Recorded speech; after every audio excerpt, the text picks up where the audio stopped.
মহিবুল হাসান চৌধুরী নওফেল শিক্ষা খাত ধ্বংসের অন্যতম কারিগর। চট্টগ্রামের প্রয়াত আওয়ামী লীগ নেতা ও সাবেক মেয়র এবিএম মহিউদ্দিন চৌধুরীর বড় ছেলে এই নওফেল। আওয়ামী লীগ শাসনামলে রীতিমতো হাতে পেয়ে যান আলাদিনের চিরাগ।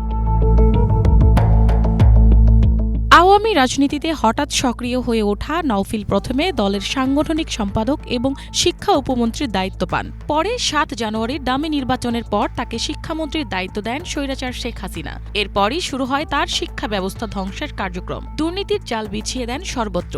শিক্ষার মান নিয়ে চিন্তা না করে তৈরি করেন হরিলুটের সাম্রাজ্য।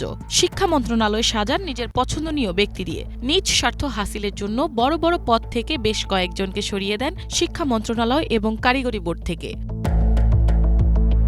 শিক্ষা মন্ত্রণালয়ের উপমন্ত্রী ও মন্ত্রী থাকাকালে বদলি ও নিয়োগ বাণিজ্য করেছেন বলে অভিযোগও রয়েছে নওফেলের বিরুদ্ধে, যেখানে প্রতিটি বদলি সুপারিশের জন্য নিতেন কয়েক লাখ টাকা করে। চট্টগ্রাম শিক্ষা বোর্ডের নিয়ন্ত্রণও নিজের হাতে নিয়েছিলেন নওফেল। বোর্ডের কেনাকাটায় সব কাজ পেতেন তার বলয়ের ঠিকাদাররা।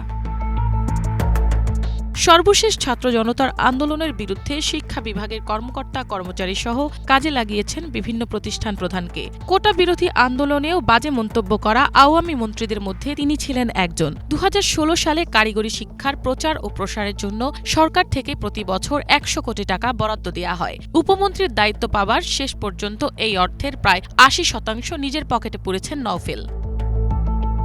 মহিবুল হাসান চৌধুরী নওফেল শিক্ষা মন্ত্রণালয়ের উপমন্ত্রী হলে সম্পদের পরিমাণ হুহু করে বাড়তে থাকে। দ্বাদশ সংসদের নির্বাচনে দেয়া হলফনামা অনুযায়ী উপমন্ত্রী হয়ে নওফেলের সম্পদের পরিমাণ বেড়েছে প্রায় ৭ গুণ। অবৈধ বিনা ভোটে দ্বাদশ জাতীয় সংসদ নির্বাচনে সংসদ সদস্যর পদ বাগিয়ে নেয়ার পর তাকে শিক্ষামন্ত্রীর দায়িত্ব দেয় স্বৈরাচার শেখ হাসিনা।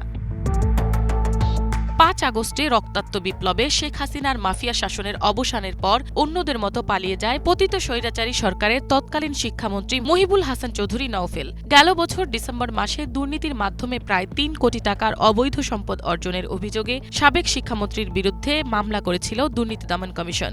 একই সঙ্গে তার স্ত্রীর বিরুদ্ধে সম্পদ বিবরণী নোটিশ জারিরও সিদ্ধান্ত নিয়েছিল কমিশন।